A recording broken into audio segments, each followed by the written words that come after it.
Been helping people grow online. It has been absolutely amazing. We have helped many content creators get from zero to monetization in under 30 days. We even have a couple of these superstars who did it in 1 or 2 weeks. If you want to learn how to do YouTube, I don't care your age, I don't care what skills or talents you have. Trust me, I can help you do it effortlessly. Just reach out to me with the word coach and we can get it done. One more thing. We have a YouTube course that I just now created. I'm extremely proud of, and a lot of people are getting so much from. Purchase that course and work with us. You can join our private Facebook group and our daily group calls, which is 3 to 5 days per week, and you can learn so much more than you've ever learned before. I can't wait to hear from you. Love you. Peace. Hey, what's going on, guys? Welcome back. I am Van, and we are all the LFR family. Thank y'all so much for pulling up and clicking the play button. Hopefully you click that like button as well. That's the only price of admission for our live streams is to simply hit the like button. Thank y'all so much for pulling up, man. It is Friday.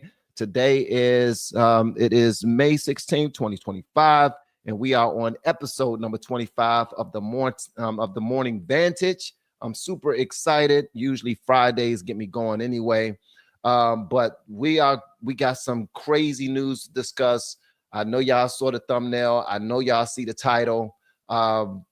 This is absolutely insane. What's going on, man?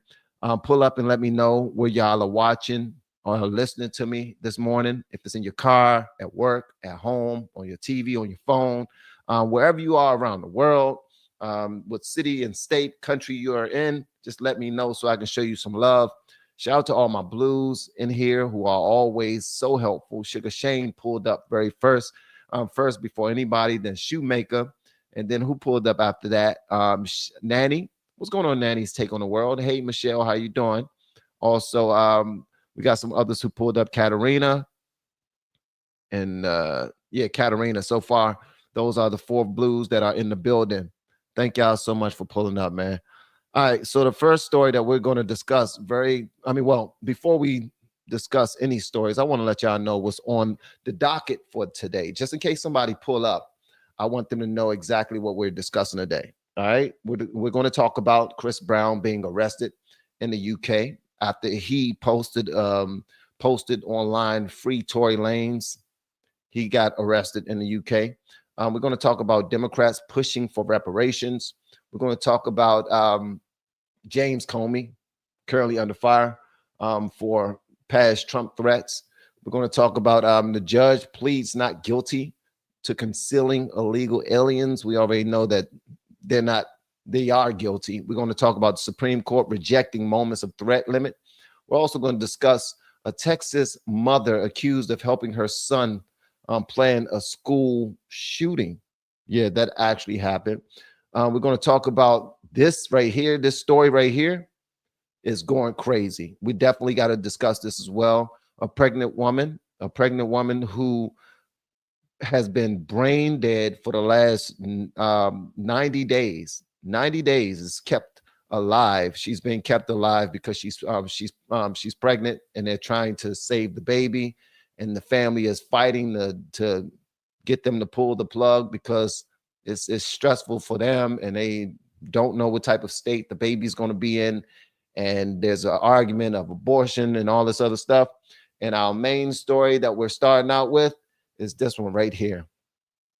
Sad, man, sad. Let me show y'all this right here. There's a young lady in Mexico by the name of, what's her name? Valeria Marquez. Gorgeous. Let me show y'all just so y'all understand what I'm talking about, man. Y'all need to see what I'm talking about. This young lady is absolutely gorgeous, bro. Gorgeous. Here she is right here. Let me remove this out the way so y'all can see how she looked, bro. This young lady right here. Holy crap. Holy moly. Holy moly. Let me tell you something. I'm not going to spend too much time talking about her looks. What I will say is a damn shame that this young lady's life has been taken away from her at such a young age, for whatever the case may be. All right. She was live streaming inside of her beauty salon. I believe she's like 23 years old. She was live streaming inside of her beauty salon. It's all over TikTok right now. I'm not going to show y'all the video because then I will get banned. But this young lady was sitting down. She was holding her teddy bear. This is her too. She was sitting down holding her teddy bear, her that looks like a pig and whatnot. And she was talking to somebody. I don't know who she was talking to, but she was talking to somebody. And she decided to mute her microphone so that whatever conversation they was having was not heard. When she muted her conversation that she was having, bro, this young lady was then shot in the stomach.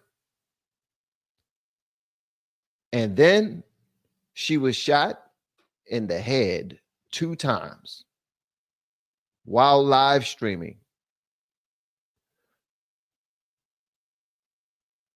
Sorry to start y'all morning off with a story like this, but let me tell you something. When I heard about it, Treebeard brought it to my attention. Shout out to Treebeard.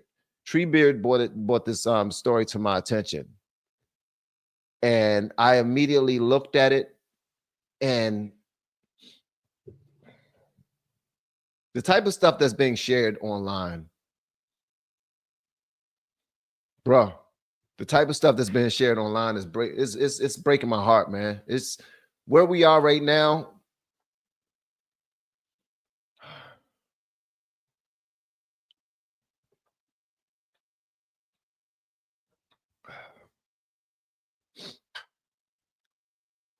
Wow. Wow. Wow. Wow. Wow. Her name is Valeria Marquez. RIP to that young lady. This is sad, bro. And it's not sad because another person, just a random person, passed away. It's not sad because she's beautiful and she passed away. It's sad because this is just where we are. This is where we are in life right now. And this is not the very first time. This has happened a few times where people are live streaming and something and they get, what the hell is going on with us, man? This is why we need to put God back in people's lives, man. For real. People have absolutely no fear of any type of consequences beyond this world.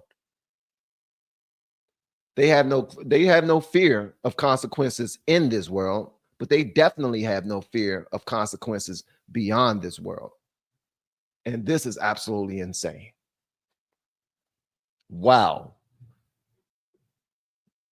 I've never heard of this young lady before, but when the story came up and I looked at it, bro, look, it's all over TikTok. This joint is all over X. This joint is trending everywhere. Beauty influencers shot dead. TikTok live stream appeared to be by a hitman. Like, that was a hit. That wasn't no random person that she was having an issue with inside of her her salon. That was somebody who was trying to, I don't know, get her to do something and she wasn't complying, or I don't know why a 23-year-old girl would be contracted out for a hit. This is nuts, man. Look at her. Wow.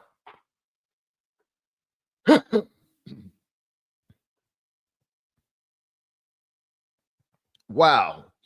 Somebody just now said something in the comments that I want to highlight. Let me find that right here. Somebody just said, shout out to Web Code Local. You are absolutely 1000% correct. 1000% correct. It's sad. Hold on 1 second. No, that's not it. That's not it right there. Hold on 1 second. That's not it right there. That's not it. Hold on. Where is it? Where is it? Where is it? Where is it? Where is it? Where is it? Where is it? I just now seen it. Was that it? Okay. Funny how the Esme's yield. Good morning. Funny how they worry about what you say, but they don't care what you see.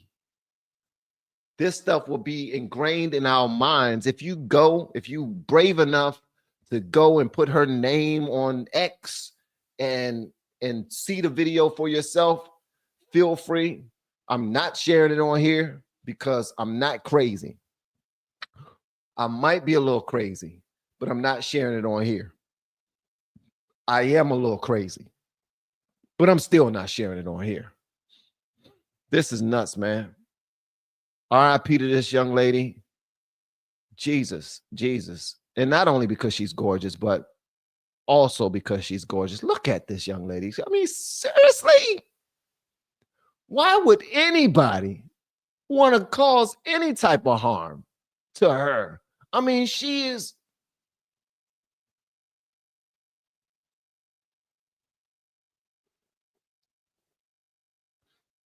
You know what? I'm going to stop saying how she looked. Yeah, I'm going to go ahead and stop saying how she looked right now. I'm going to stop talking about her physical appearance because I keep on hearing some things on the steps.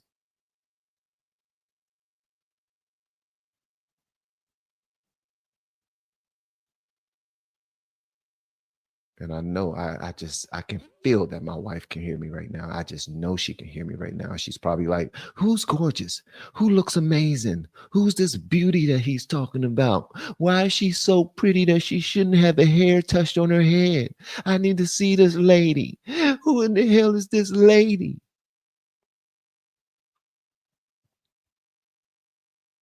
Well, if she's seen this lady, she will understand.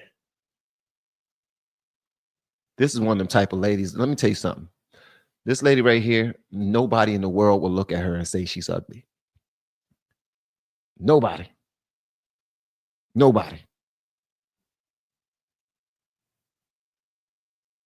RIP to this young lady, man. Wow. Valeria Marquez. My condolences goes out to her and her family, her friends, her fans, her supporters. This is heartbreaking right here. It's heartbreaking. And not only because she looks like this, it's heartbreaking because it's another life lost, senseless violence, absolutely no reason. There's no reason big enough to get into this right here. There's no reason big enough to get into this right here. All right. Just want to point that out, man. RIP to this young lady. All right. Before we get into our biggest, our stories that we have planned for the day, and we're about to move on, I want to give a shout out to all my people, man. Shout out to all of you guys for pulling up. I really appreciate it. We got Northridge, California up in here. We got Oregon in the house. Shout out to Dog Face Pony Soldier in Oregon. We got Baton Rouge, Louisiana. Will's Wrenches. We got Oklahoma. We got who else we got in here? Jared Dupree. What's up, big dog? How you doing, fella? We got some amazing people up in this bad boy. Obviously, I'm all over the place. My mind is a little discombobulated right now because of what's going on. We got Egypt in the building. Please tell me that are you serious? Vaping Bachelor, are you really in Egypt right now watching us? Wow. Don't know why that just shocked me a little bit, but that's wild. We got Fort Worth, Texas. What's up, Courtney? We got Fort Worth, Texas. AB, shout out to B. We got Indiana, North Carolina, Arkansas, Michigan, Greensburg, Pennsylvania. We got some amazing people from all over the world around this bad boy. Before we get started, let me go ahead and shout out my main man, Trump. Trump has been killing it. I gotta play this right here. Jesse Waters is on point. He went ahead and covered Trump visit to Qatar, to the UAE, and he went there to the Middle East to negotiate some peace, man. And he ended up leaving with a $1 trillion deal, a potential $1 trillion deal. I'm sorry, it's hot as hell in this bad boy. With this jacket on, I'm sorry. All right, so he ended up leaving with a potential $1 trillion deal and a plane. And they celebrated him like a king. Let me tell you something. They celebrated him like a king. You hear me? And guess what? This is still not enough. Still not enough for the left. The left is, they're crying about this. They're mad. They're fuming. They automatically saying that this is criminal. Why are they giving him these giving him these gifts? Why are they so nice with him? Nice to him. Now the question is, why wasn't they so? Why didn't they treat Biden like this? Not only that, why didn't they treat Obama like this? Why didn't they treat Bill Clinton like this? Why didn't they treat George Bush like this? Why are they pissed off that we got somebody in office? You know what? I've been saying that I am a conservative, but I'm not MAGA. I might be MAGA. Just saying. Just saying, because this guy, he's the real deal. He's making things pop. He's making things. All I'm hearing from the left is that they don't like his personality. They think he's racist, that he's a liar, is that he's stupid. He don't know what he's talking about. And I'm like, wow, this guy who's a liar, who's stupid and don't know what he's talking about. He's confused. He's a spoiled rich guy that don't understand politics. He don't understand the world. He don't understand the government. He's getting way more done than any other president that I can think of. And this dude has only been president for 4 months. 4 months, almost 4 months. February 21st, March 21st, April 21st, May 21st. We haven't hit May 21st yet, where he was actually officially the president. May 20th. Is it May 20th? We haven't even gotten there to his 4-month mark.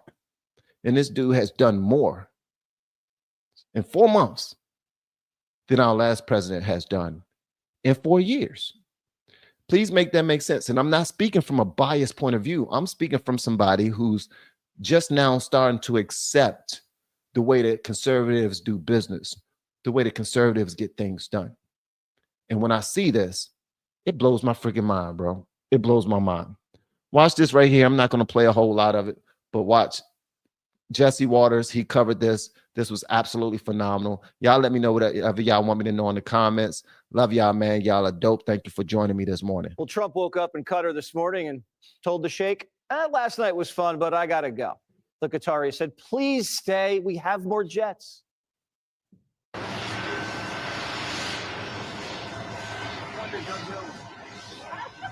Here comes the flyover.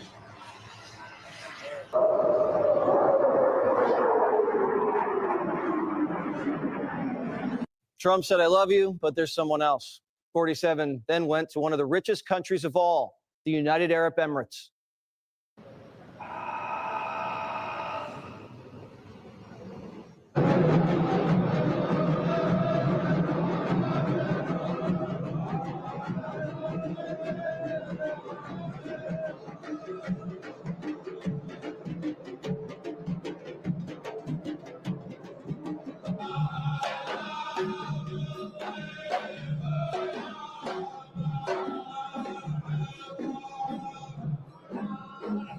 I don't know if y'all see that right there. Hold on. Let me back this up just a little bit more. Hold on 1 second. Watch this.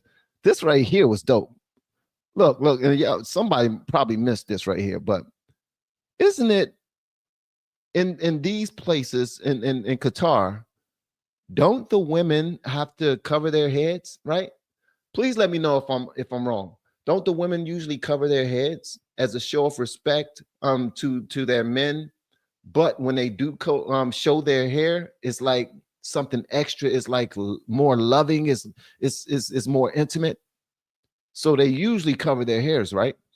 They got these beautiful women with long flowing hair, just dancing. They got people playing drums. They're clapping. They're singing. They're waving American flags. They are waving. Come on, bro. Come on, bro. Tell a Democrat, tell a hating Democrat, a hating liberal, a hating progressive that they just need to get over it. This guy, he got the cheat code. He's doing his thing. He's doing his big one. He is. Look. You can't make this up. Donald Trump was escorted by an army of BMWs and Mercedes. Nice cars, but we prefer made in America. For the first time in history, Abu Dhabi closed its biggest mosque so Trump could get a private tour. Out of respect, President Trump took his shoes off to walk on the largest handmade carpet in the world. He told reporters he was taken by how beautiful the mosque was. He said, "This is an incredible culture. Pure white marble as far as you could see." Then 47 went to the Royal Palace, where he got a hero's welcome.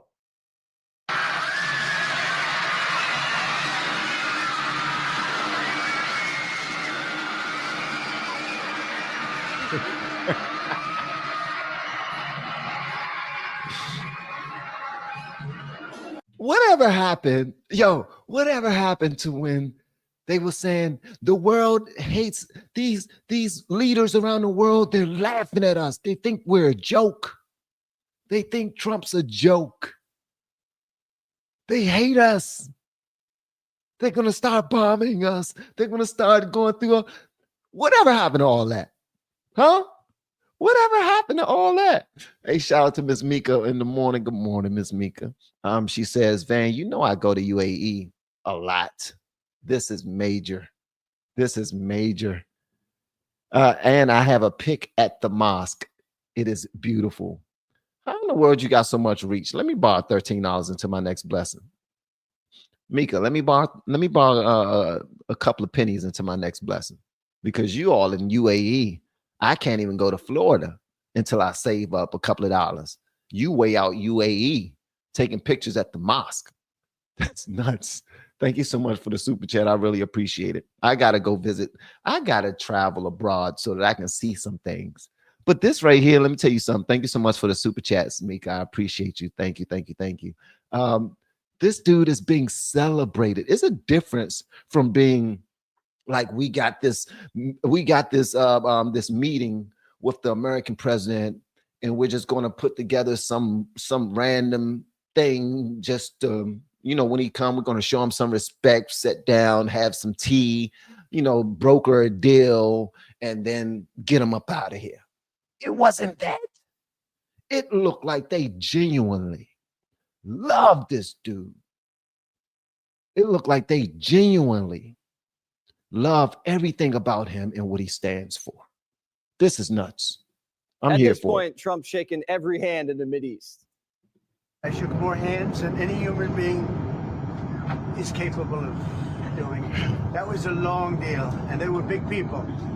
But they were starving for love, because our country didn't give them love. They gave them a fist bump. Remember the fist bump? Trump's wrist got so tired from shaking hands, he let Lutnick sign the deal. Better be a good deal. It's gonna be good.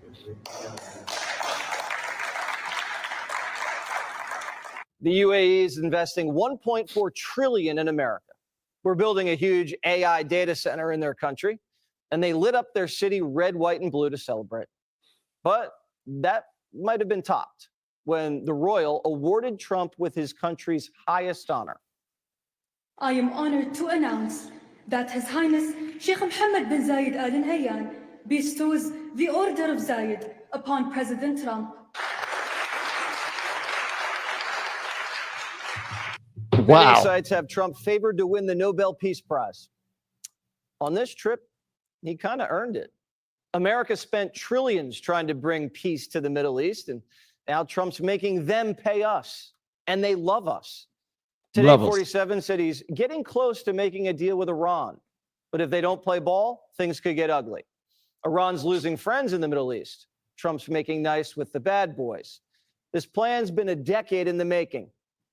So 8 years ago, it was security, the destruction of ISIS, the Abraham Accords. Now it's prosperity with these incredible deals. The two are inextricably intertwined. Kellyanne Conway says this is peace through wealth. But the prosperity only sizzles if you're on our side. We don't want India, for instance, continuing to buy weapons from Russia. We obviously want to end the illicit oil trade between China and Iran. We don't want Iran sending drones to Russia. There's a lot of moving parts here, but if you want stability, you need to have stronger ties with some of our partners. The combination of trade deals and military protection makes us a great partner. India just dropped all tariffs on the United States. Get out of here.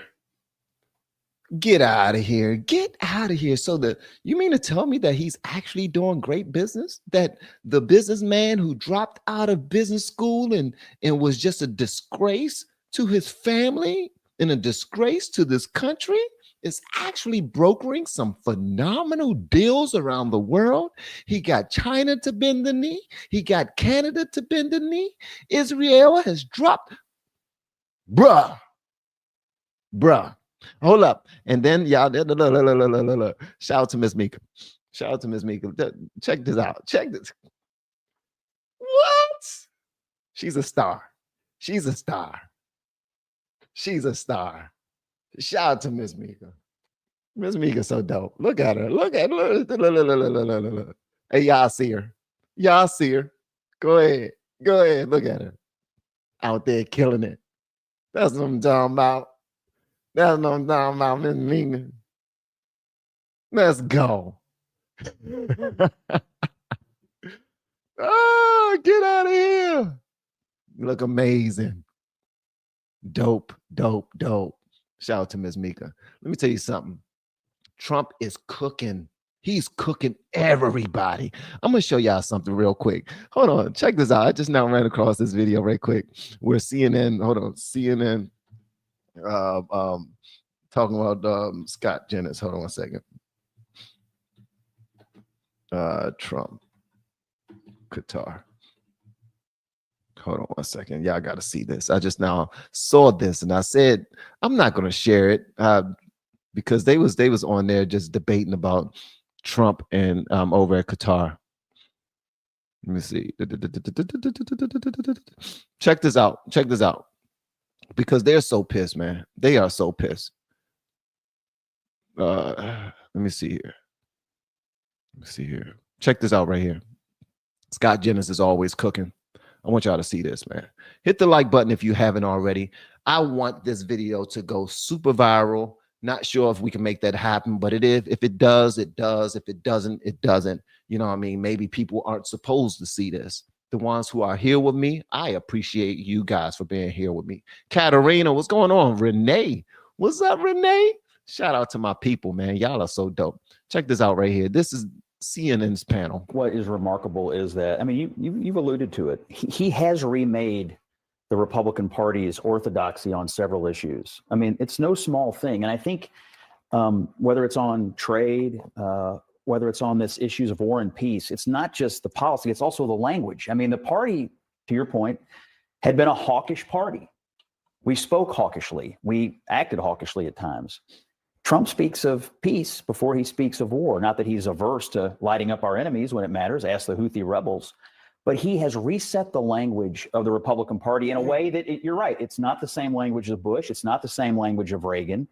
And I do think he cares what's in the best interest of the United States. I think the political reset that occurred is that all the intervention, all the war and the intervention that happened around the world, a lot of American people, Republican and Democrat, came to the conclusion that it wasn't worth it. And is there a better way? And do we have to be hemmed in by old ideology? What is remarkable. Now, the reason why I had to play that is because this same panel, I just ran across a video where this guy right here, what's his name? Van. His name is Van, I believe. His name is Van. I don't know. Van Lathan. I think his name is Van Lathan. And this other gentleman right here, Shikari. They was talking about how dangerous it is for Trump to be over Qatar, kowtowing and being all friendly with them, knowing that those guys had a hand in everything that deals with war and deals with terrorism. These guys are too rich, they're too wealthy. We don't trust it. And then on top of that, they gave him a $400 million plane, and none of this looks right. It just smells wrong. We don't like it. It's hateful. This dude can't do anything, man. I promise you. He could run out in the middle of traffic and save 15 kids holding 82 puppies. Lose his life. And they will call him crazy, racist, and all types of things. This dude could run inside of a burning senior citizen's home and drag out every single old person on his shoulders. And they will still talk about him.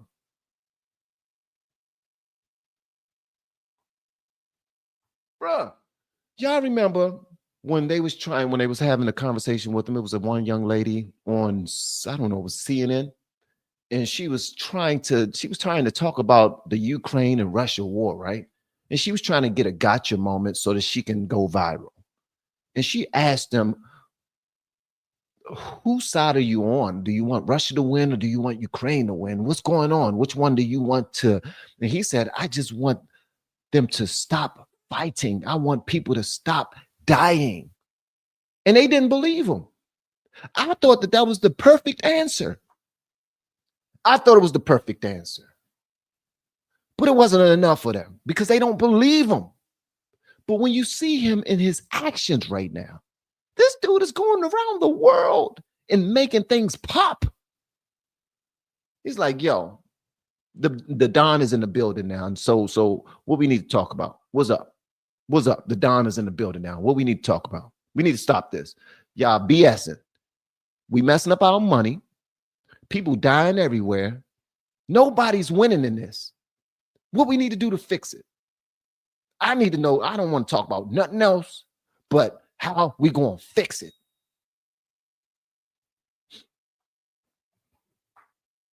These people are nuts. They're nuts. They're nuts, bro. Shout out to my people who are submitting these super chats. I really appreciate y'all. Please make sure you hit the like button. I want us to run these likes up. That's the only price of admission for these live streams is to simply hit the like button. Even if you're new to this live stream, simply hitting the like button, it does help a lot. I'm just saying. All right. I'm not going to keep on saying it because then it's going to seem like I'm begging, and I ain't begging y'all for nothing. Shout out to Dana for the super chat. I appreciate you. Hi, Van. Dana from South Florida caught the live stream. Thank you so much for catching the live stream from South Florida. Is that, hold up, whoa, whoa, whoa, whoa, whoa, whoa, whoa, whoa, whoa, whoa, whoa, whoa, whoa, whoa, whoa. Is this the Dana? The Dana? Is this Dana? Dana? Shout out to Dana. Beautiful soul. Absolutely amazing young lady. Let me know if this is the Dana I'm talking about. Yes, it's, oh, yep, it's her. It's her. She's so dope. She is so dope. Lovely lady. Thank you so much for pulling up to the live stream. I really appreciate you. I got my tax refund today, so I can donate today. Shout out to Stephanie Hogel. I appreciate you for donating on a Friday on the Morning Vantage episode number 25. You donated. I appreciate you. Thank you so much for the super chat, Lee. Hello from Okinawa, Japan. Sheesh. We got people in the building, man. We got people in the building, bro. Yeah, yeah. All right, so we about to move on to some of our other. Thank you so much for pulling up in Japan, Lee. I appreciate you, big dog. We got some amazing people here. All right, let's go to our other stories, man. We about to get busy. Let me show this picture one more time, man. This, look, let me tell y'all something. This young lady, yeah. Shout out to Ms. Mika. Shout out to Ms. Mika. Yeah. All right, let's move on. All right, so where is it? Where is it, man? Come on, man. We're cooking with grease. We need to continue. We need to continue, brother. All right. So our next story we're talking about today is let me see. All right. Because I don't want to, I'm going to cause some issues in a couple of our stories today. I'm just going to let y'all know that we will be starting some trouble a little later, but I'm gonna let that marinate for a minute. James Comey is under fire for past Trump threat. All right, here we go right here. Y'all let me know whatever y'all want me to know in the comments. Let me pull this bad boy up. And again, thank y'all so much for pulling up on your Friday, sharing the moment with us. I really appreciate it. Y'all are absolutely dope. And shout out to Trump for doing his big one, man. This dude he's doing exactly what he said he was going to do. Promises made, promises kept. Anybody who voted for him, they understand that, they appreciate it. We appreciate it. This is what we voted for. If you see any videos going around the internet right now talking about people are, they regret their vote for Trump, let me tell you something. It's BS. It's BS. Most people who voted for Trump do not regret their vote for Trump. Why? Because we are getting exactly, you hear me? Read my mouth. Exactly what we voted for. Let's go and jump into it. You know, whatever his intent, I will tell you that there is a guy in Georgia who is issuing threats on my life about a month ago, and he's in jail today. He has been indicted with a crime, as he should have been, and he is in jail as we speak. So whatever James Comey intent, he and people like him need to be held to account according to the law, which is something that he claims to have given his life for and stands by the rule of law. Fantastic. The rule of law says people like him who issue direct threats against the president of the United States, essentially issuing a call to assassinate him, must be held accountable under the law. Do you believe Comey should be in jail? I do.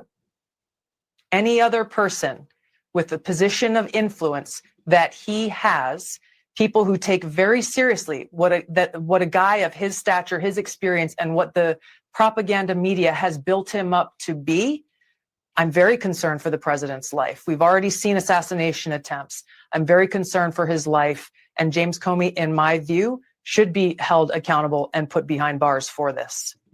All right, so just so you understand what's going on. So former FBI Director James Comey is under investigation by the U.S. Secret Service and Department of Homeland Security for an Instagram post featuring seashells arranged to form 8647, which some Trump supporters interpreted as a threat against President Donald J. Trump. The number 86 is slang for to get rid of, or in some contexts, to kill. And 47 refers to Trump as the 47th president. This led to accusations from Trump allies, including Donald Trump Jr. and Homeland Security Secretary Kristi Noem, that the post was a call for Trump's unaliving. Comey deleted the post and clarified that he assumed the shells were a political message, but was unaware of any violent connotations. He stated he opposes violence and removed the post to avoid misinterpretations. Homeland Security Secretary Kristi Noem and FBI Director Kash Patel announced investigations into the post, with Noem labeling it as a direct threat. The Secret Service confirmed it investigates all potential threats, but did not comment on the post's meaning. The controversy occurs amid heightened sensitivity due to Trump surviving 2 assassination attempts in 2024 and his ongoing antagonistic relationship with Comey, who was fired by Trump in 2017 during an FBI probe into Russian interference in the 2016 election. Just so y'all have some understanding of what's going on. All right.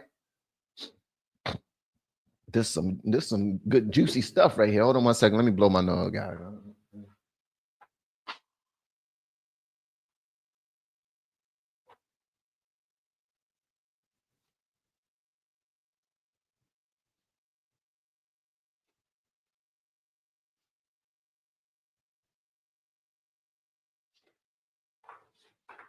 Had to blow the brother nose.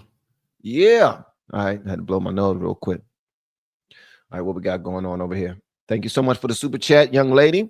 Love your morning Vantage. Comey needs to be in jail. Thank you so much, Linda Lake. I really appreciate that. And thank you for the love. And I pray you're well, you and your family. Thank you so much. Also, Roxanne Ladner. Is it Ladner? Thank you so much, Roxanne, for pulling up and being a part of our morning Vantage. My president is the bomb. I hear you. Yeah. Common sense is all you need to understand what's going on. I'm with you 1000%. I may not have a whole bunch of political knowledge, but something I do have is common sense. So whenever I have conversations with people who oppose what he's doing, what we are doing, this whole MAGA movement, they don't have any understanding. They oppose everything. They want him to fail. They want this country to fail under Trump just so they can get back in office. We understand what they're doing. We see exactly what y'all doing. We're not playing y'all games. James Comey, you thought you were slick. You're not going to get away with this. And I hope none of these people get away with this. Hopefully Cash Patel and these guys, they really get to work and start putting people in some handcuffs, because that's what I want to see. That's what I want to see. All right. In other news, we got Chris Brown, Chris Breezy. Chris Brown, Chris Brown, he posted free Tory Lanez. Just in case you guys don't know who Tory Lanez is, he's a rapper. A mega star that was I believe under Rock Nation, which is Jay-Z's record label, and he started to do things that artists aren't supposed to do without the permission of the label. And then he went so far as to start to open up the floodgates for new artists to do the same exact thing, which was undermining what Rock Nation stood for, and they was losing millions and millions of dollars because of it. Then Meg Thee Stallion, another rapper, the young lady who got together with Cardi B, and they did that one song called WAP, which means wet ass vagina. That's what the P stands for. It stands for vagina, cootie cat. Huh? All right, so they did that song. Well, apparently they're trying to say that Tory Lanez shot her in the foot when they were all in the car. Him, her best friend, some young lady, their security, and some other people, and they're drinking, they're smoking, they're having a good time, they're being young and stupid. But it was actually the young lady who shot Meg Thee Stallion. It was not Tory Lanez. Unfortunately, though, that didn't go over well in the courts. So now he's in jail, serving a 10-year is it 10 year? A 10-year sentence. A year and some change into him being in jail. He just now got stabbed 14 times. Somebody tried to unalive him on the yard. It was like a hit. This dude got stabbed like 5 times in the torso, 4 times in the back. He got stabbed in the back of the head, the back of the neck, the face, everything. His lungs collapsed. They didn't think that he was going to survive. His lungs are back working. They took care of him. He gave a statement. And said he said, thank you so much for everybody who prayed for me and all of my supporters. Well, Chris Brown, and just in case you guys don't know, a lot of people think that this came directly from the top. They believe that this came directly from Jay-Z and Rock Nation. I'm not a conspiracy theorist. I don't know enough about it. I'm just letting y'all know what I heard. All right. But now, C Breezy, that's Chris Brown. Chris Brown has been arrested in the UK. And here's his story right here. I'm gonna break it down to you guys. Please do me a favor, hit the like button. If there's anything that you want me to know, let me know in the comments. I appreciate it. All right, so let's go and get to it. Here's the video to start us off with. All right, let's get it. All right, so here's what's going on, guys, just so you can have a real breakdown of what's happening. Let me go ahead and cut this off because I don't know why in the heck somebody grilling on the grill just popped up. All right, so this is exactly what's happening. All right, so Chris Brown, a 36-year-old Grammy-winning singer who was dating Rihanna, you know, the one that allegedly beat her ass after they was driving and she took the keys and threw them out the window and they was going back and forth. You know what I mean? And he punched her and she punched him and some things happened and he ended up going to jail. All right, so Chris Brown, a 36-year-old Grammy-winning singer, was arrested on May 15th, 2025, yesterday, at a Manchester hotel by the Metropolitan Police on suspicion of grievous bodily harm related to an incident in London on February 19th, 2023. The arrest stems from an alleged assault at the Tape nightclub in London's Mayfair neighborhood, where Brown is accused of attacking music producer Abe Dial with a tequila bottle. He cracked him over the head, causing severe injuries, including head lacerations and torn ligaments. Brown was charged with 1 count of grievous bodily harm and with intent. He remains in custody and is scheduled to appear at Manchester Magistrates Court on May 16, 2025. The incident, captured on nightclub surveillance, led to a civil lawsuit filed by Dial in 2023, seeking over $16 million in damages for injuries and defamation. The investigation is led by the Metropolitan Police's Central West Area Basic Command Unit. The arrest occurred as Brown arrived in the UK for his Breezy Bowl tour, set to begin in June 2025.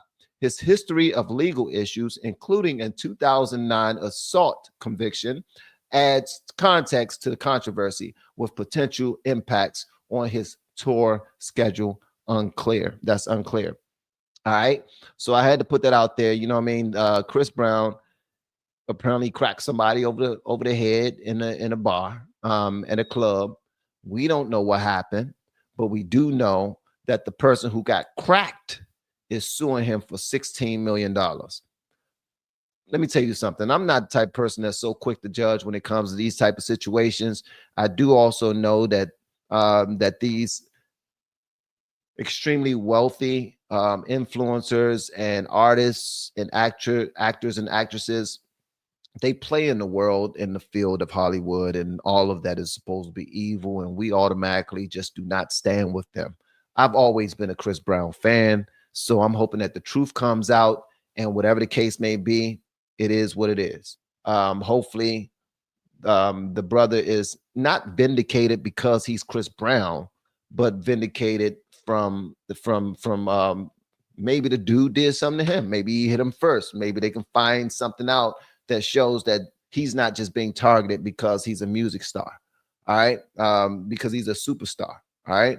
I don't like when I see that happen to anybody. I don't like when anybody, these opportunists, they see you coming, they try to take advantage of you just so that they can get a bag. You know what I mean? It's always a money grab when it comes to these type of things, because somebody get hit in the head and be like, oh, who hit me in the head? Was it Chris Brown? Yes, I cashed in. I'm about to be a millionaire. $16 million. You got to pay me, Jack. You got to pay me because you rich. You got money. And the only thing that make me feel better right now is if I get some cash in my hand. 16 million. Come on. Put in my hand. All right. So that's what's going on with that. The next story we got going on for you guys is the Democrats push for reparations. We just now had a conversation about this last night. Me and a couple of people from on a panel that we had. And this is a big topic. This is a big topic. People really think that reparations is going to solve things. Reparations, like black people who went through slavery, whose family, whose ancestors went through slavery, that their children and children's children should receive some type of reparations. Well, that's on the docket right now. A lot of people are fighting for it and hoping for it and praying for it.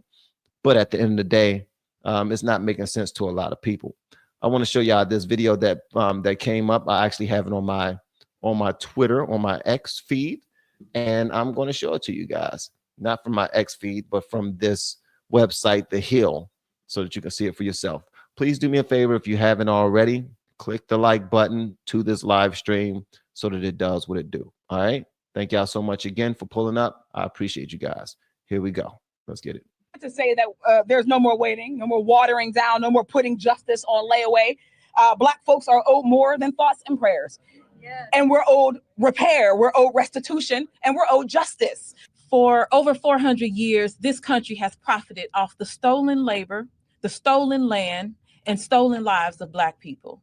From the first shackled bodies brought to these shores, and those that didn't make it to the shores, to the grueling, back-breaking, murderous work done on plantations that built America's wealth, to the federal officials who enslaved human beings while they wrote our laws, even here in this building.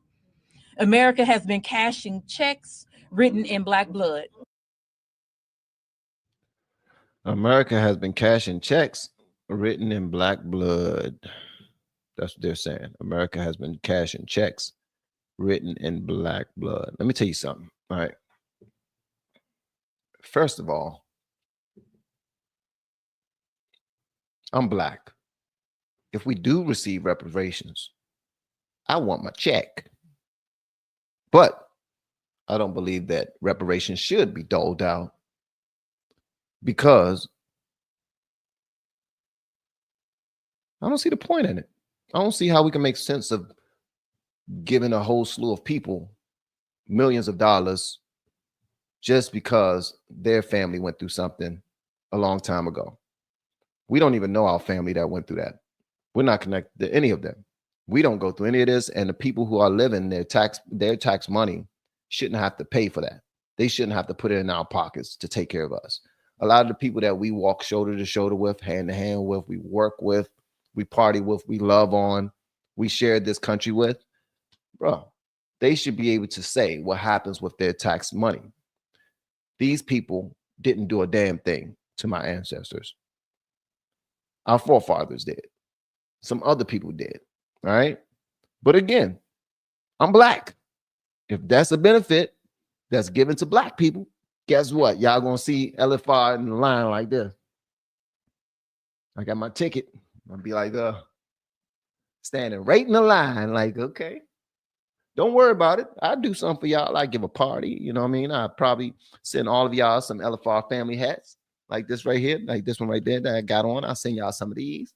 I'll probably pay a couple of people bills, you know what I mean? I probably, so you won't have a car note. I'd be like, go ahead and take this $10,000. Go ahead and take this, go ahead and take that $5,000. You know what I mean? I'll take care of some of y'all, some, especially my blues. I'm gonna take care of my blues. My blues are first. My moderators, y'all are first. I'm gonna take care of y'all with my reparations. We're gonna have a cookout. We definitely gonna have a cookout. Everybody that received reparations is gonna throw a cookout. That's facts. Okay. That's facts. All right. So we're gonna have a cookout. I pay a bill or two. All right. So what else I'm gonna do with my reparations? I'm definitely gonna buy me some nice clothes. Probably give me a chain, give me a grill, walk around with some gold teeth in my mouth or something like that say reparations. Yeah, I'm gonna get the letters that say reparations across my teeth. What else I'm gonna do? Yeah, I'm gonna be a bad mofo.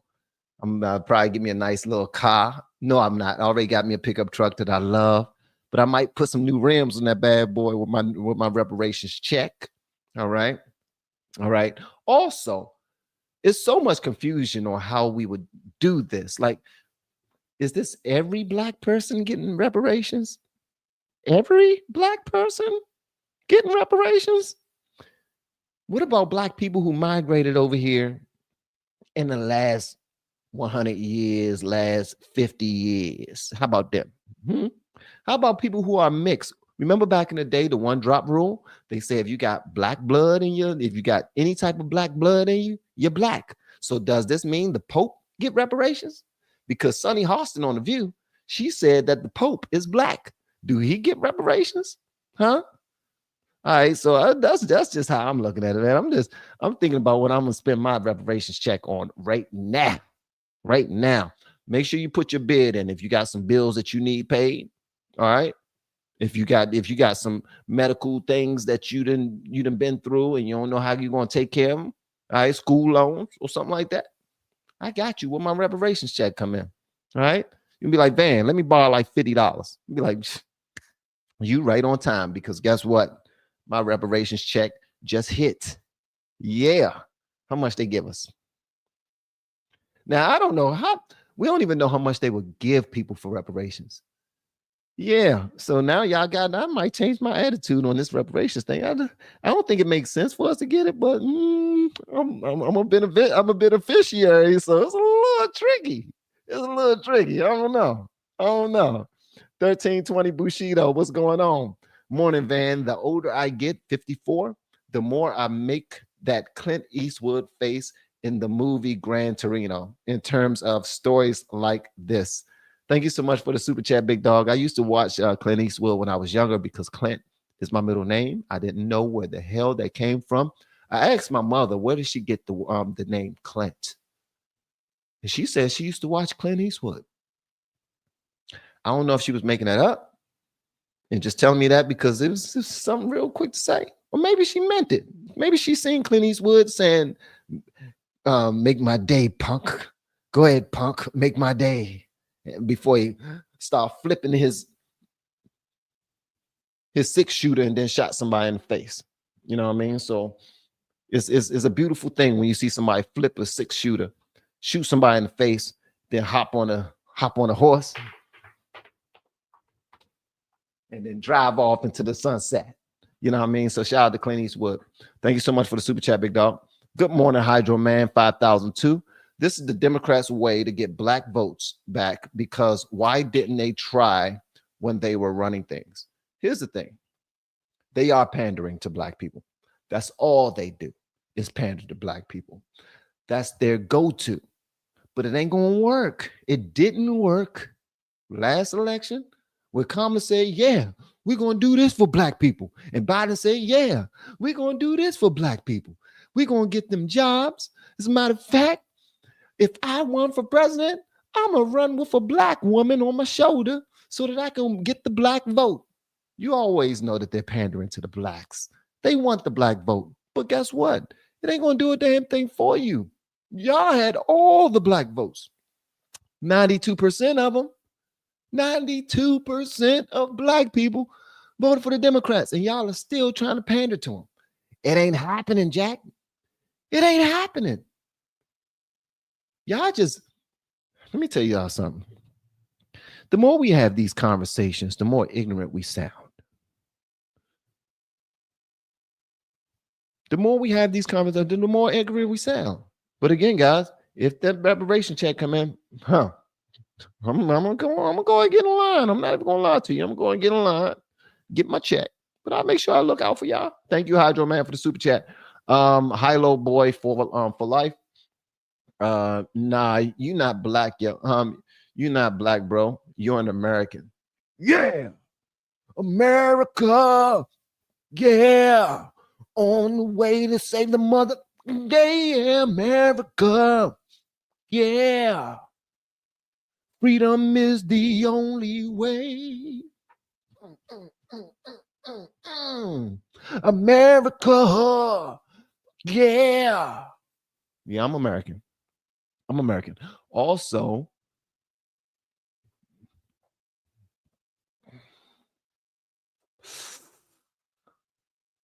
and nobody wants to discuss this, but black people weren't the only slaves here in America. Black people weren't the only people treated like sugar honey iced tea in America. The Irish people tell me all the time, yo, do you know what our people went through? The Italians say all the time, yo, do you know what our people went through? Like, come on, man. Like, if we really want to have this conversation, everybody's going to pull up the rep their set. If the black people get it, we should get it. And guess what? Y'all should. You should. I'm just letting you know, you should. If black people get checks, if I get me a representative, if I go live one day and I be like, look, y'all, I got my check. I got my reparations check. You better go get yours. Y'all better get behind somebody and put on some black t-shirts with white words that say Italian lives matter, Irish lives matter, something, white lives matter. Y'all better get some matter shirts so that you can go ahead and get your reparations. I'm just saying. I know if I get mine, we're gonna have a party. We're gonna have a ball. We're going to get burgers with extra cheese. Extra cheese. As a matter of fact, I want fried onions on mine. You say that's extra, don't worry about it. I got it. Thank you so much for the super chat, T-Man 2217. I hate to be this guy, but that lady is full of sugar honey iced tea. She's sitting up there acting a fool. She hasn't been a slave a day in her life. You can't go after folks for things they didn't do. I agree. But 40 acres and a mule was mentioned a long time ago. It was mentioned as a promise to black people whose family went through slavery. If 40 acres and a mule was promised, then a lot of people are going to want to have that promise kept. MAGA, what did Trump do? Promises made, promises kept. And that's what the black people are saying. Yo, y'all said y'all was going to give us our money. Y'all said y'all was going to give us our land. Where's our land? Where's our mule? I want my mule. Hold on 1 second. Why did my baby girl call me just now? Hold on 1 second. My daughter called me. Hey, baby, you okay? Oh, okay. Okay, baby. Oh, she called me by accident. All right. That was a butt dial. You're right, though, T-Man 2217. You're right. I'm with you on that. And thank you so much for the super chat. Dana, can I have a hat too or a t-shirt? You absolutely got that. Most certainly. What that picture do? Is that you at one of your performances? I see you doing your thing. I see you. Yeah, you can have a hat. As soon as you sign the ink, you're going to get a hat. I got you. I promise you. Thank you so much, Dana, for pulling up. Courtney, so what if our family didn't get here till after the abolition of slavery? You're still white and you're still beholden to black people because y'all are the mean ones. Y'all are the evil ones. Y'all are the ones that enslaved us. Y'all are the ones with the whips and chains. Y'all are the ones that threw tomatoes at black people when they walked down the road. Y'all are the ones that tried to clip us up and get on horses and chase us down the street for fun and throw peanuts at us because we was black. In the minds of black people who are going out here fighting for reparations, and in the minds of those people, all white people are even the white babies. Y'all white grandkids are responsible for reparations. What if that happens? How would you feel if in 15 years, the federal government says, you know what, black people, y'all are right. We're going to go ahead and take care of this reparations for you. And your kids and grandkids are paying for this. How would you feel about that? I really want to know. How would you feel about that? If it was me, I would be pissed. If it was me, I would stand up. I would be like, nah, bro, this ain't happening. This ain't happening. This ain't happening at all. But you're right. Some people, they came here later. Some people ain't had nothing to do with it. But that money that we put in the pot, that's obligated that we put in the pot, taxes, you ain't got no say. Yeah, you ain't got no say. Thank you so much for the super chat, Courtney. I appreciate it. USA has spent $22 trillion on the war on poverty. $22 trillion on the war on poverty. I suspect if we had paid reparations, we may have gotten out cheaper. Don't know. Possibly. I mean, you on something, Staten, but it is what it is. Thank you so much for the super chat. I appreciate you. All right, so our next story is reparations. We don't know what's going to happen with that. All right, so a Texas mother is being accused of helping her son plan a school shooting. Yeah, you heard it right. A Texas mother is being accused of helping to plan with her son a school shooting. Here's the video right here. Y'all let me know whatever y'all want me to know in the comments, guys. And thank you again for pulling up to the Morning Vantage, episode number 25. I really appreciate you. Make sure you like this video, share this video, watch it all the way through, and let people know afterwards, after the fact, that that this is a cool morning show. All right, let's get it. Torey, a mother and son arrested after investigators say the child was plotting to shoot up his middle school. The mother is accused of supplying her son with ammo and tactical gear. The student, who goes to Rhodes Middle School, reportedly told a family member he was, quote, going to be famous. Hold on, time out. Why that mother look like she's from Tren de Agua? That mother, right? That's somebody's mother? Jesus. That looked like a gang member trans woman. And no, I'm not trying to be disrespectful, but I'm just saying this looks like a tell me that this don't look like no daggone gang member trans woman. This look like a Tren de Agua trans. That's what this look like. Look at her. You come on, bro. This ain't no Tren de Agua trans right here. Okay, Van, you focusing on the wrong thing. Let's get back to the story. All right. I'm focusing on the wrong thing. It's Friday. Sometimes I do that. Gear.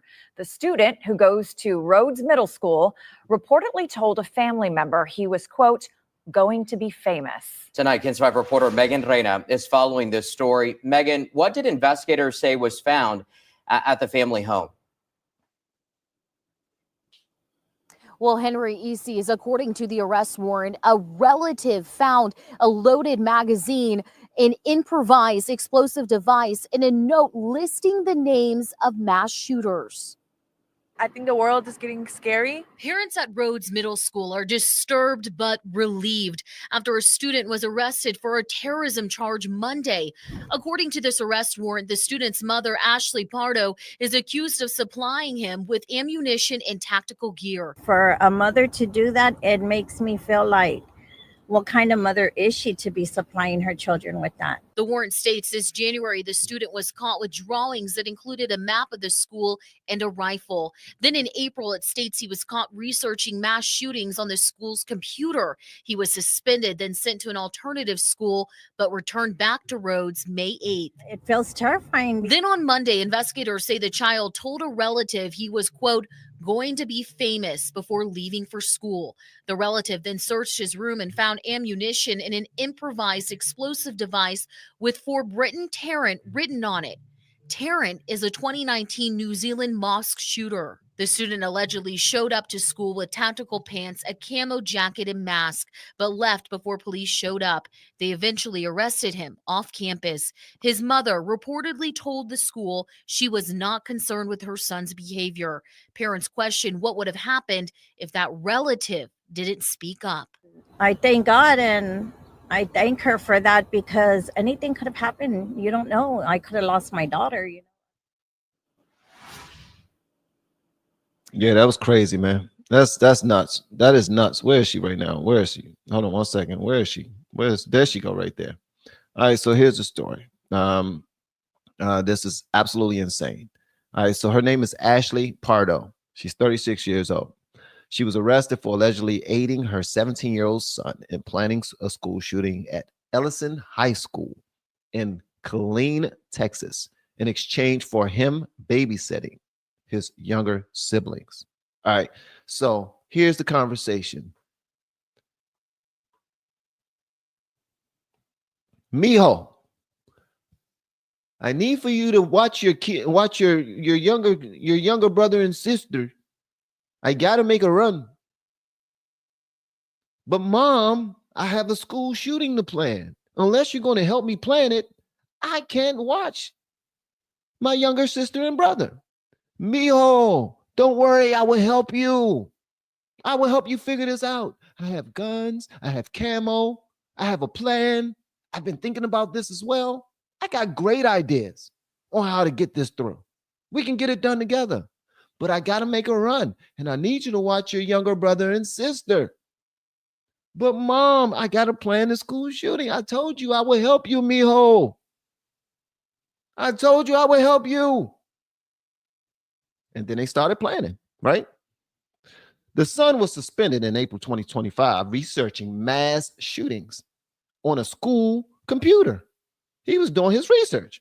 He later made verbal threats about committing a shooting at his school, which were reported to authorities.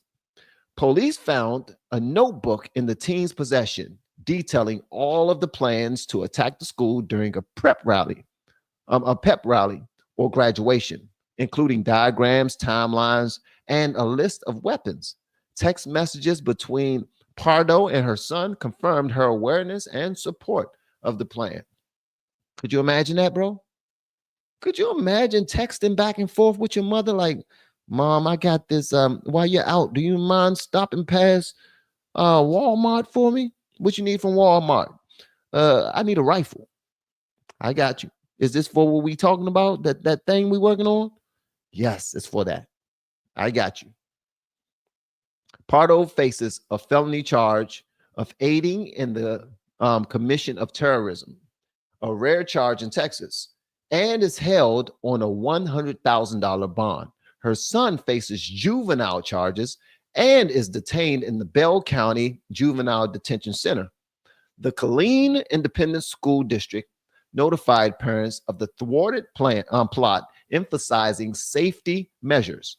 Legal experts note the case's significance due to the unusual charge against the parent and the ongoing national debate over parental responsibility in school shooting cases. This right here is much more than when we're talking about whether or not a parent should be held liable for their child going to school and doing crazy things by sneaking into the gun cabinet or sneaking and taking the gun out of the safe when the mom or dad are at work and then going to school and doing that.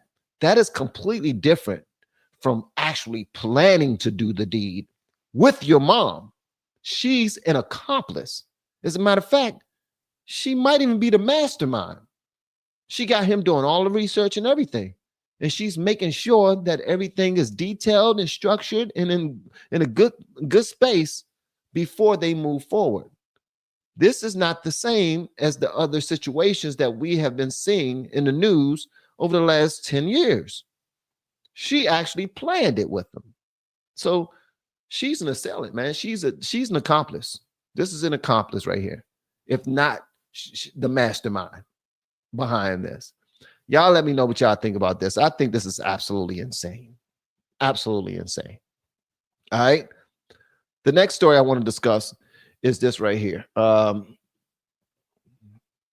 Apparently, hold on one second.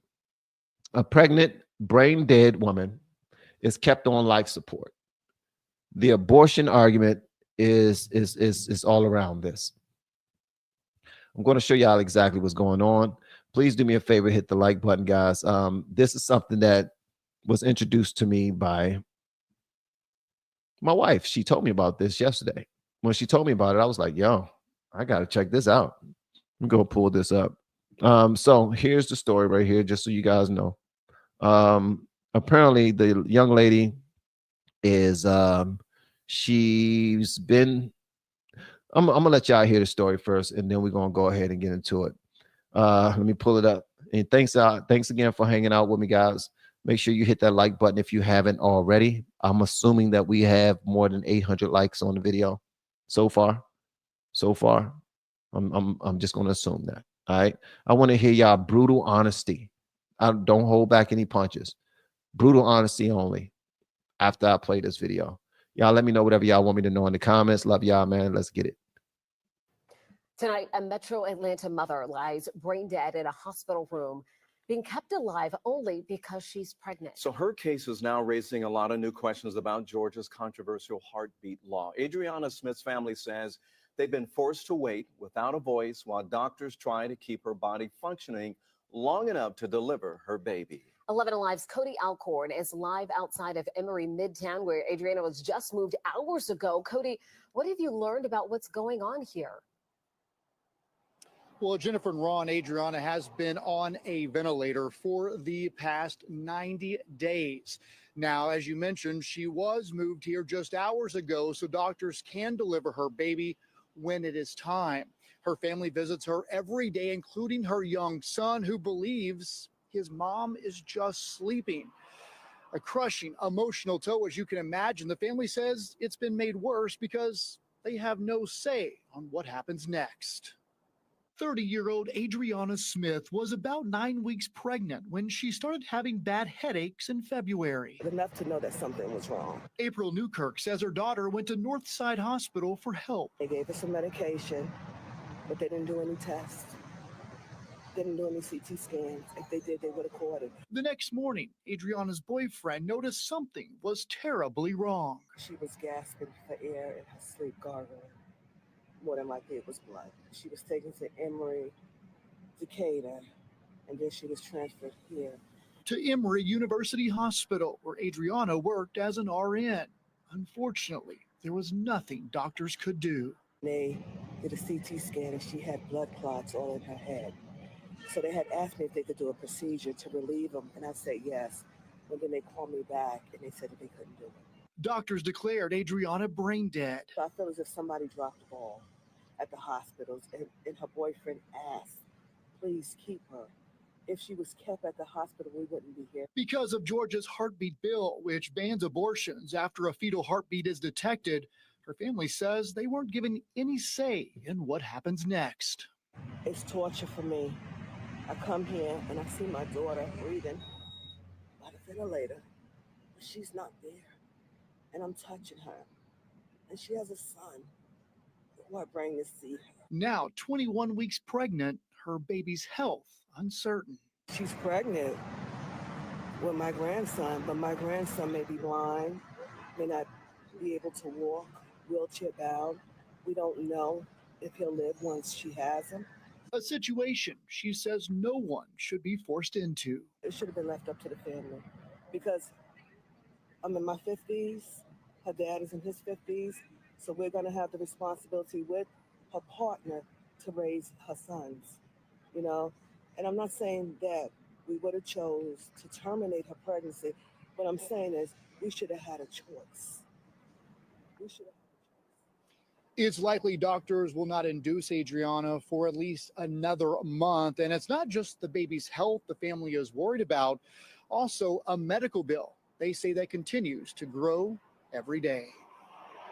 All right, Cody, thank you so much. We know you'll continue to follow this story for us. And right now, under Georgia law, once a fetal heartbeat is detected, abortion is illegal, even in cases like Adriana's.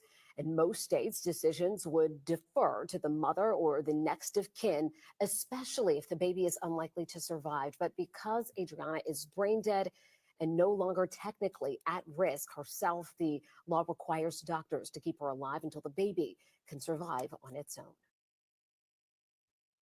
I'm gonna be honest with you, man. When it comes to this story right here, I don't know how to feel about it. I don't know how to feel about it.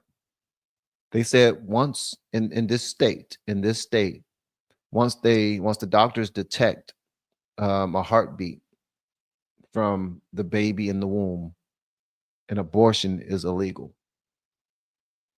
This right here have the mom is she's being kept alive by a machine for the last 90 days. They're trying to use her as an incubator at this point. They're saying, look, we still detect some movement in there. We hear a heartbeat. We know that the baby is still alive. We're trying to protect the baby. We're trying to save the baby. The family is saying, can we please just be over with it already?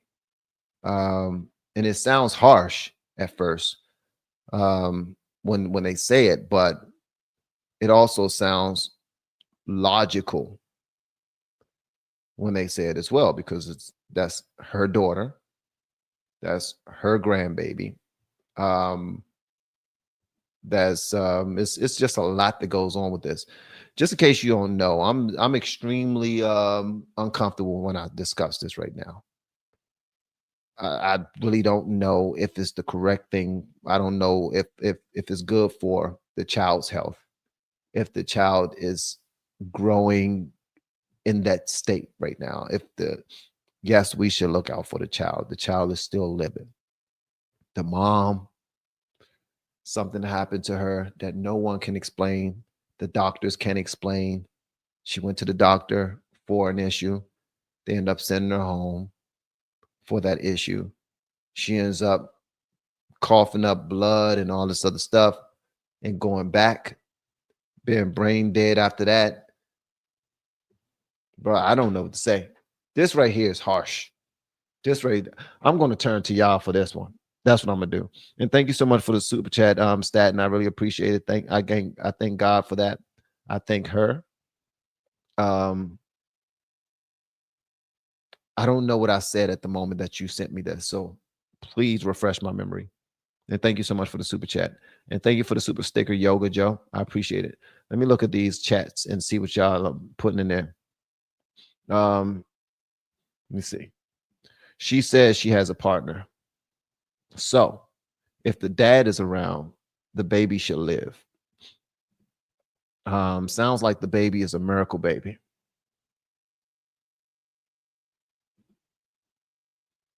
We don't know what good it will do.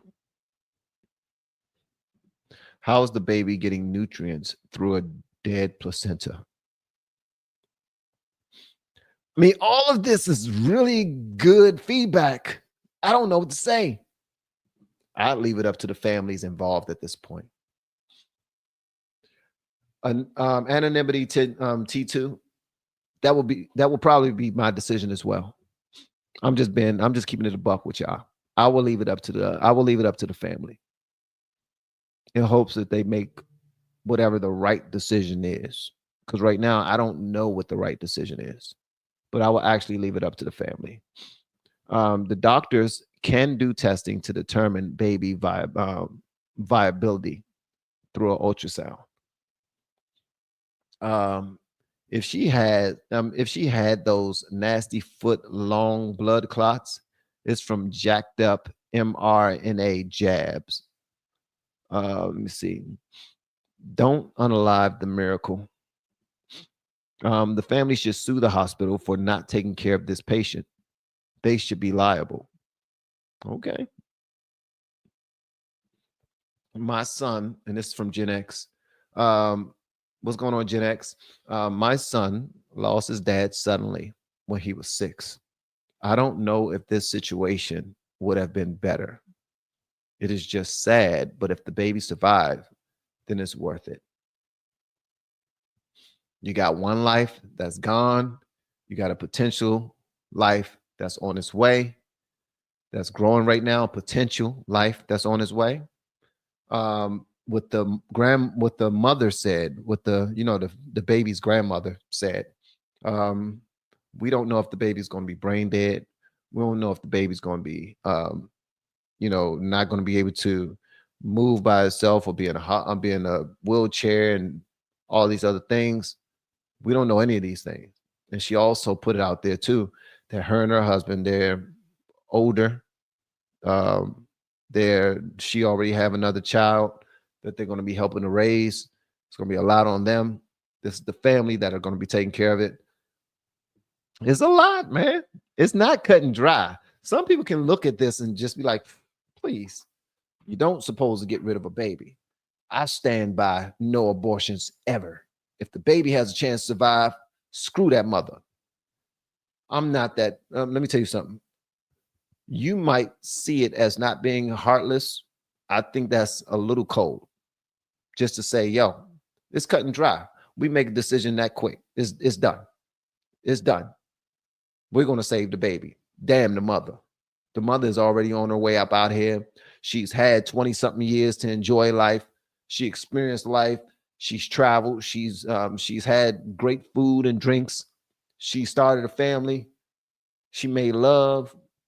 She got great memories. Now it's the baby's turn. We got to do whatever we got to do to make sure that the baby have the same opportunities as the mother. It could be something like that. I don't know, bros. I don't know. I don't know. I'm just glad that I'm not the owner of this hospital, and I'm glad that I'm not the family members in this situation, because it's not a cut and dry situation. It really isn't.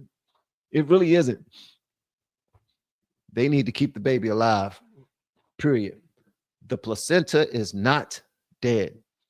Someone would adopt if grandma feels like she can't take care of the baby. 1000%. Brain function is gone, not bodily functions. God will take care of it. Sheesh, man. Just because she's on life support doesn't mean she's not supporting her baby. It doesn't mean that she's not giving the proper nutrients and everything to make sure that the baby is taken care of. Like, she's still a living, I mean, she's on life support and she's brain dead, but her bodily functions is still operational. I don't know. This is crazy, man. I really can't. I wouldn't be able to make the decision. I'm sorry. I wouldn't be able to make the decision. I think it should have been the family and father's decision. I do too. I stand by that. I think it should have been a family and father's decision as well. But that's just me. That's just me. I actually know a young girl who was kept alive until her baby could be born. That baby survived, was raised by his father, grandparents, family, and friends. He grew up and is a productive adult.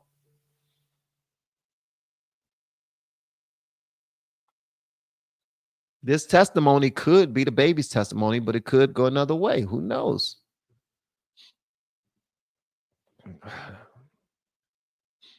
She's brain dead, but life support is keeping her body alive, therefore keeping the baby alive. The baby might be in bad shape. That's the fear. That's the thoughts. And that's actually a logical thought to have, considering everything that is going through right now. At the end of the day, man, this is a wild one right here. This is a wild one. Thank you so much for the super chat. Do not have sex if both parties won't be involved in that baby's life. So yeah, thank y'all so much for participating in that part of our what we got going on, man. All right, so let's move on to this Wisconsin judge. The Wisconsin judge, you know, the one that helped somebody escape, Hannah Dugan. She helped one of those criminals escape. Well, apparently she is things are getting bad for her. Things are getting real bad for her. All right, so listen to this. The Milwaukee County Circuit Judge Hannah Dugan pleaded not guilty on May 15, 2025 to federal charges of concealing a person from arrest and obstruction of proceedings for allegedly helping an undocumented immigrant, Eduardo Flores Ruiz, evade arrest by immigration agents. The Trump administration has framed Dugan's case as a warning to other judges not to interfere with its immigration enforcement efforts, with Attorney General Pam Bondi stating it sends a strong message to the judiciary. Approximately 200 protesters gathered outside the Milwaukee County Courthouse to oppose Dugan's arrest and the Trump administration's immigration policies, while Democratic lawmakers criticized the arrest as an overreach.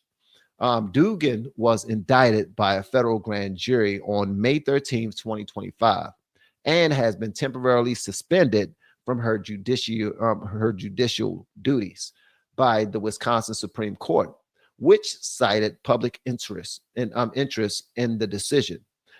Dugan's trial is set for July 21st, 2025, and she faces up to 6 years in prison if convicted on both charges. Her defense team asserts her innocence, claiming she looks forward to vindication in court. How in the hell is she innocent? How is she innocent? How is she innocent? She's the law. Immigration came to retrieve an illegal immigrant, and when they came, she snuck them out the back door and stood in front of the door while that person went outside and got in a foot chase with authorities. How is that innocent? Nothing about this says innocent. Everything about this says, had she minded her business, she wouldn't be in this right now. Sometimes, guys, and here's the moral to this story, boys and girls. Sometimes minding your business is helpful.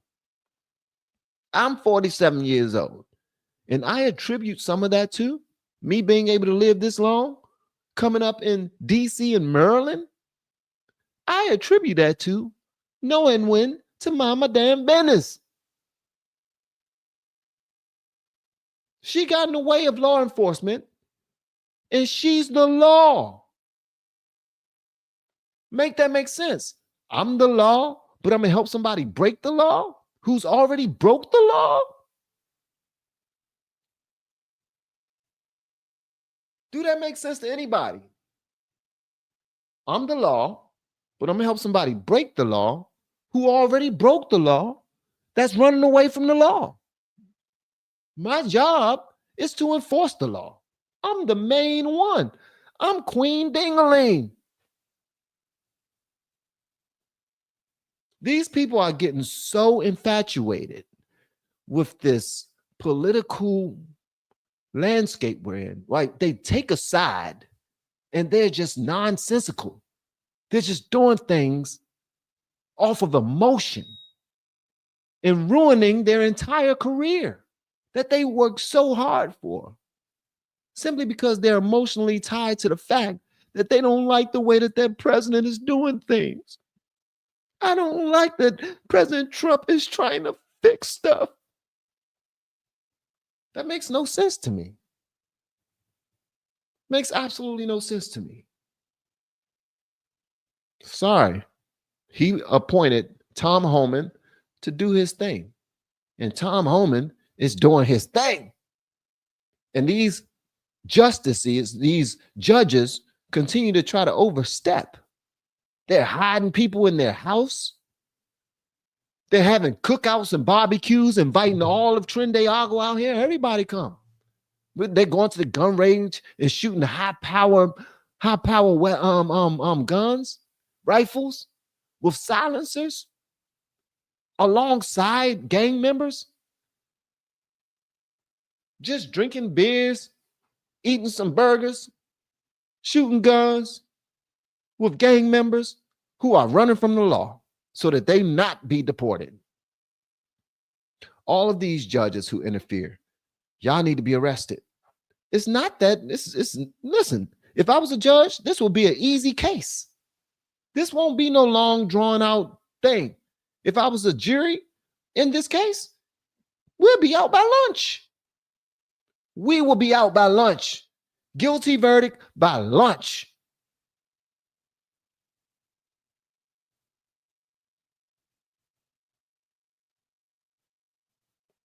That's what I say. Guilty verdict by lunch. If I'm lying, I'm flying. Y'all let me know what y'all think about this in the comments, man. Judge Dugan, sorry, but you messed up, Slim. Well, you messed up. You messed up.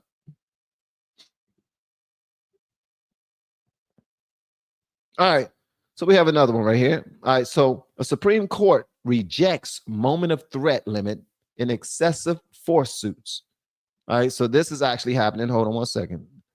This is happening. The video is pulling up right now. Let's see. Hold on one second. The video is pulling up right now. Let me go ahead and delete this because there's a lot of stuff on my screen that shouldn't be on here right now. It shouldn't even be up here right now. A lot of this stuff is just weird, man. People are just weird, bro. We allow our emotions to get us into some sugar honey iced tea that just doesn't make any sense whatsoever. Like sometimes when we're sensible and we just think about what we're supposed to be doing first, we're fine. We're squared away. We're good. But So the Supreme Court revived suit against cop who fatally shot driver stopped for unpaid tolls. Apparently, this is a big deal right now, and we're about to go ahead and jump into it. Again, guys, if y'all have not hit the like button, please do so. Hit the like button for me. That would be absolutely phenomenal and appreciate it. All right, let's go ahead and run this, and I will break down to you exactly what the story is all about in a moment. Let's get it. I'm pulling this up right now. And thanks again, guys, for pulling up, man. I really appreciate it. It means the world to me that y'all are participating in my growth on YouTube and the fact that we're putting out some great content. Let's get it.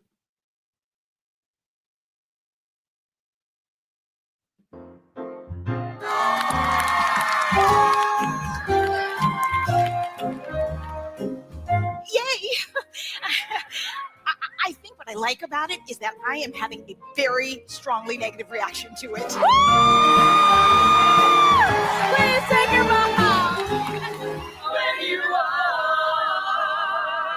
There's something missing in my heart. I don't know what the hell that had to do with the story. I don't know what the hell that had to do with the story. It makes absolutely no sense to me. Well, why that was even in the story. Okay. All right. So let's just break down exactly what's going on. This, y'all see this twitching on the screen? Let me just take this off the screen right quick because this is ridiculous. I'll break down to y'all exactly what's going on. These websites, man, they just seem like they're full of viruses. All right. So on May 15th, 2025, the U.S. Supreme Court unanimously revived a civil rights lawsuit against a Texas police officer, Roberto Felix Jr., who fatally shot a 24-year-old Ashton Barnes, a black man, during a 2016 traffic stop over unpaid tolls in Houston. The court rejected the Fifth Circuit's moment of threat rule, which limited excessive force evaluations to the instant an officer perceived a threat. Instead, the justices ruled that the courts must consider all relevant circumstances leading up to the shooting. Officer Felix pulled Barnes over after a camera flagged his rental car for unpaid tolls, which Barnes was unaware of. After a confrontation, Felix jumped onto the car's door as it moved forward slowly, then shot Barnes, claiming he felt threatened. Barnes' mother, Janice Hughes, filed the lawsuit alleging excessive force. Lower courts had dismissed the lawsuit, citing qualified immunity and the moment of threat doctrine, as a grand jury found insufficient evidence to charge Felix with murder.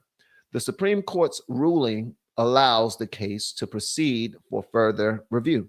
The decision could influence how excessive force claims are evaluated nationwide, potentially making it easier to challenge police shootings in court by requiring a more comprehensive review of events, not just the moment force was used.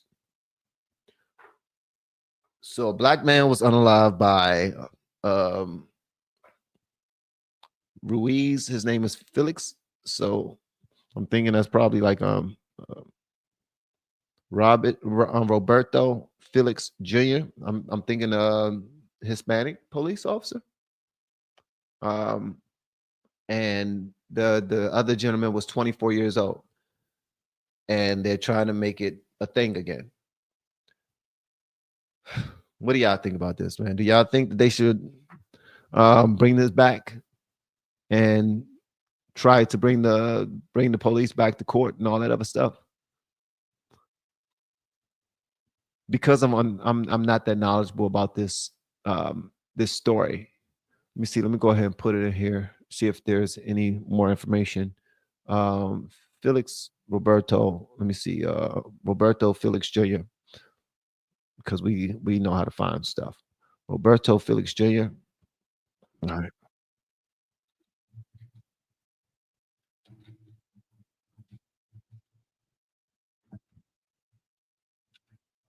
All right, so let's see what we got up here. Let's see what we got up here. Nope, that's not it. Surveillance.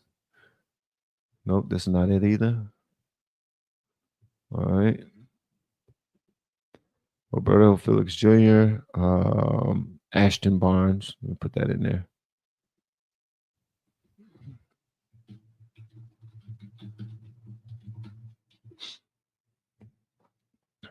Okay.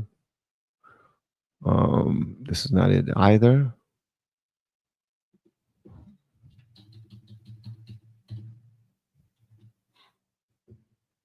Yeah, I'm not finding too much about this story. I'm looking though. I'm not finding too much about this story. Okay, this is Supreme Court talking about it. I guess I'm looking for videos. I can't find any videos. Yeah.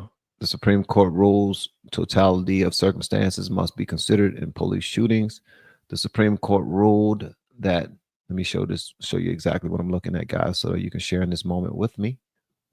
All right. Let me see here. So we have this right here.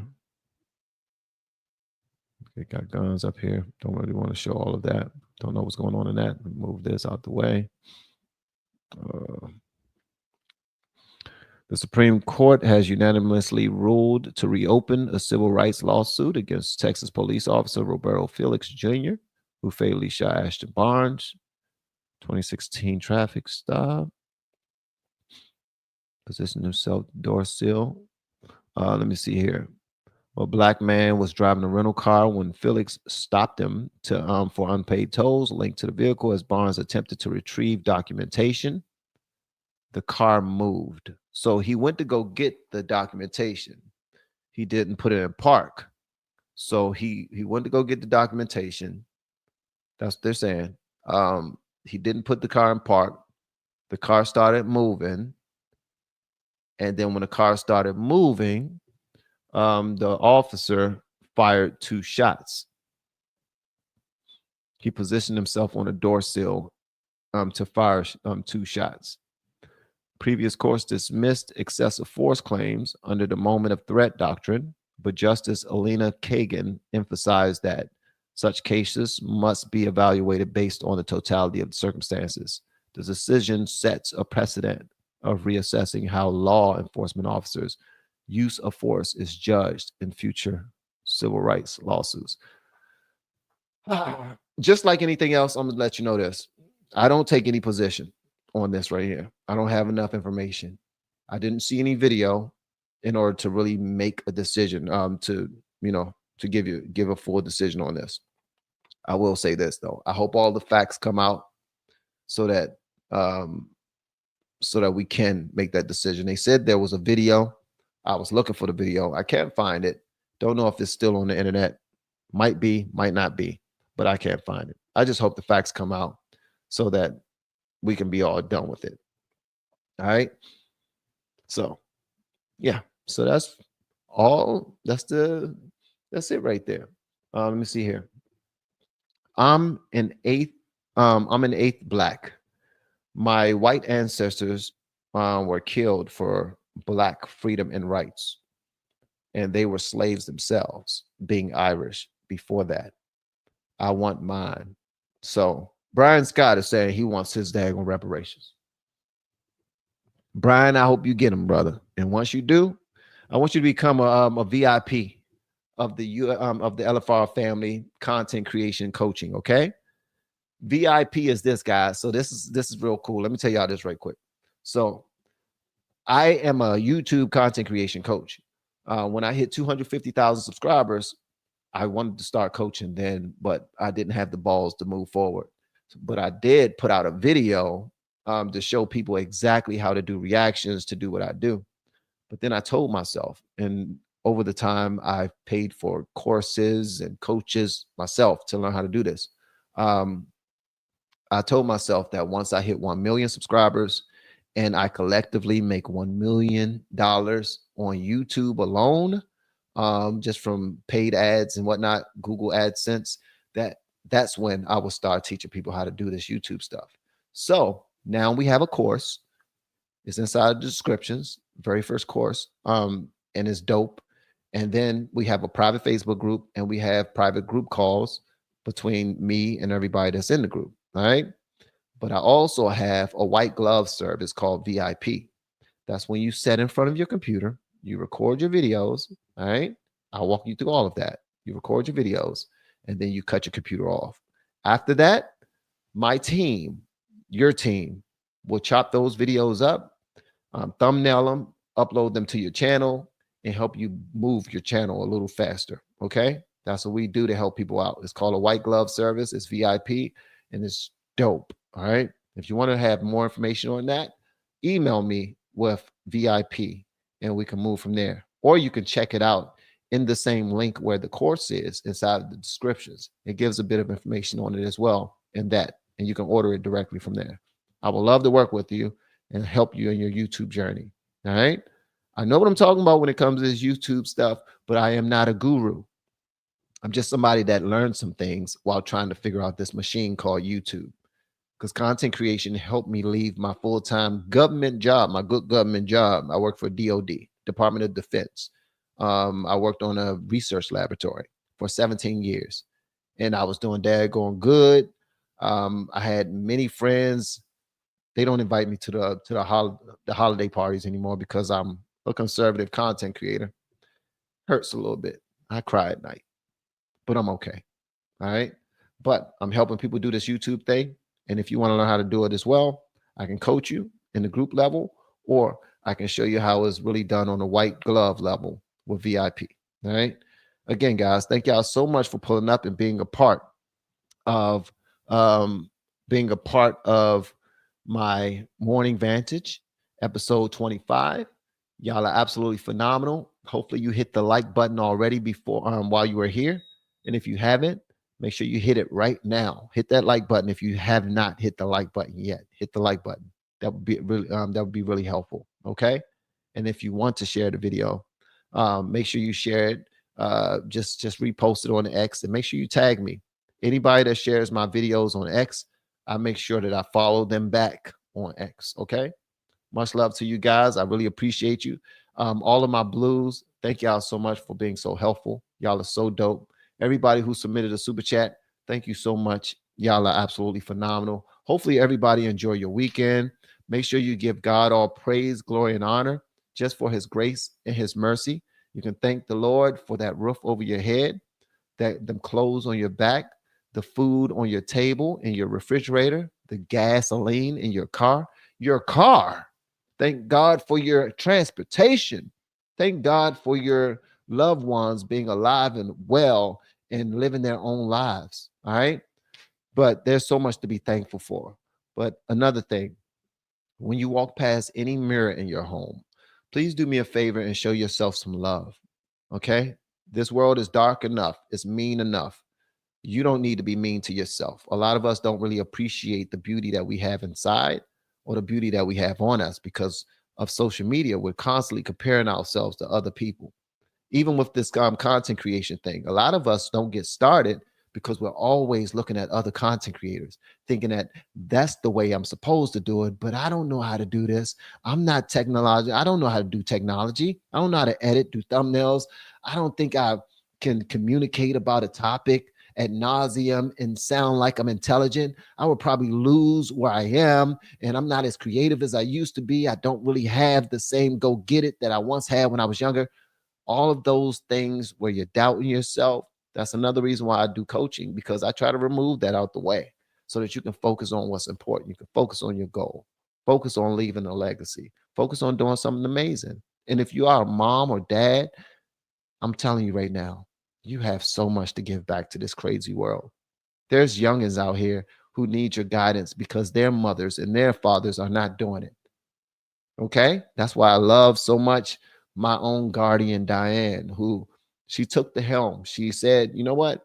I'll step in the place of your parents and I will raise you since the age of 3 to 5 years old. And I'm appreciative of that. So I just want y'all to know that the information that you can put on social media can be extremely helpful to somebody else's children or some other adults who are lost out here. Are there any lost adults? Absolutely. 70+ million people voted for Kamala. there's a lot of lost adults out here. I'm just saying. And you can be extremely helpful if you start your own content creation. All right. If you want some guidance, reach out to me. Or if you want to think about that white glove service, that soft life, reach out to me about that. Love y'all. And I'll see y'all on the next live stream. Make sure y'all enjoy your weekends. Take care of yourself. Be safe. And I'll see you next time. Check out this ad. Love you. We have been helping people grow online. It has been absolutely amazing. We have helped many content creators get from zero to monetization in under 30 days. We even have a couple of these superstars who did it in 1 or 2 weeks. If you want to learn how to do YouTube, I don't care your age, I don't care what skills or talents you have. Trust me, I can help you do it effortlessly. Just reach out to me with the word coach and we can get it done. One more thing.